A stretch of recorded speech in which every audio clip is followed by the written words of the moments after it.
What is your favorite place in the world? Whoa.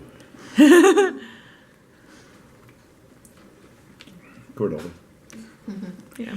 You must live where you want to retire. I always said that. Why would you spend 35 years or 40 working someplace? And you don't want to live there. Well, it really hurts me to say, I gotta retire. I gotta move to Florida. I mean, why would you do that? Yeah. Well, start right, end right. I'm here. You know, they're gonna have to carry me out, or if I can't, you know. Anyway. But anyway, yeah. Cordova, definitely. So, if a stranger came to Cordova, what would you share with them about it? What would you tell them is the best thing about our town? Man or woman? If it was the woman, I'd say the men are really cool. Oh, yeah. If it was a man, oh, well, anyway.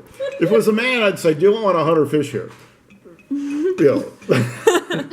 Unless commercially, that's okay.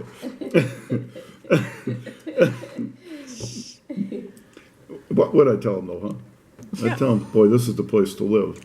If you have the guts to make it through the weather. People get depressed here. I love it. When it rains, it's like, no. Do you know how it is on a sunny day?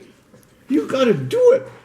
And when you get older, you can't do it every day. So a couple days of rain, perfect. I mean, it's part of the plan.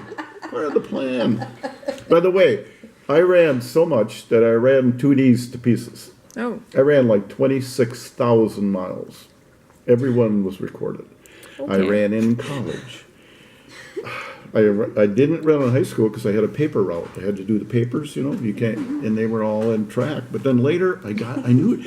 And you know, the only way to study good is to have a exercise. So, in other words, at like 3 o'clock every afternoon in college, I would match up with a runner who was the 100-yard dash champion for the state of Wisconsin. And he lived 20 miles from my house. And I never met him, but I'm meeting him at college now, you know. Now we're buddies, we're friends. And he would do the 100-yard dash, because that's what he was good at. And I was slow like a horse, you know, but slow but steady. So anyway, we did intramurals, and my friend, who was the champion, in tennis shoes, set the college record for the 100-yard dash. Oh, my gosh. And the coach said, I want him over here. Well, trouble is we're both in graduate school at this time, so we were too old for that. And I did run some races there, and I was a post, my good friend Leroy Schlongen, who was a German, a farmer, he would always beat me. But we're doing a relay, and it's like a 4-person relay, and they said, Marv, the only thing we ask is that you stay level with Leroy Schlongen, because our last runner is really fast. And I actually, that day, the only day of my life when I ran so good, I passed Leroy Schlongen, at least enough to make the relay with the baton, and then the fast guy, you know, we won. So we won first place. Wow. I was pretty happy with that. My disgusting thing here was when in the 4th of July race, I was racing and I had a Coast Guard guy ahead of me, and I would pass him, or 6 miles. They took us to, 6K. And he gets ahead, and I get ahead, and he gets ahead, and I get ahead. And we got a mile left, and I'm kind of running out of gas, and he gets ahead of me, and he kind of gets too far ahead, okay? So he's coming down Main Street. And Maisie was supposed to meet me with Pam and Linda and hand me the American flag. I had it on a big pole, and I wanted to run down Main Street it was 4th of July, and hold that flag up as I ran. She wasn't there with the kids. And I ran by where CEC warehouse is at the bottom of the hill, and she wasn't there, so I had to keep running. So I ran, I get done, and the guy, he ran the 6K in 36 minutes, and I ran it in 37. So he's over by the pole, the telephone pole, hanging onto a telephone pole, puking. Bad word. But anyway, he was throwing up. Yeah. Yeah.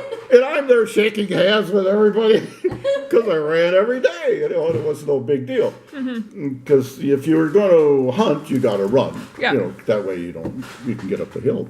Okay. Was that too long for that answer? No, I Oh, really okay. love all these stories you're telling. Can I ask a question? Yeah.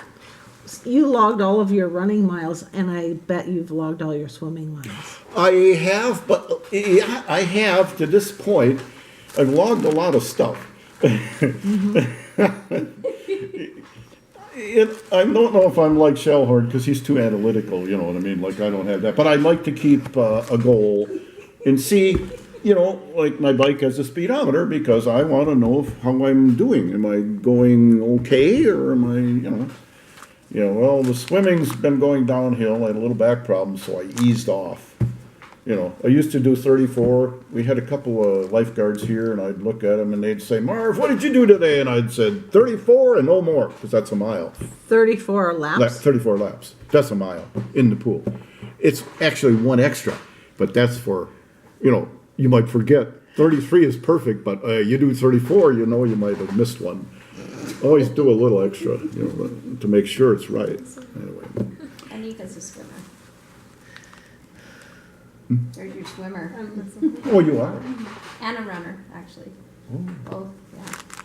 Yeah, she's our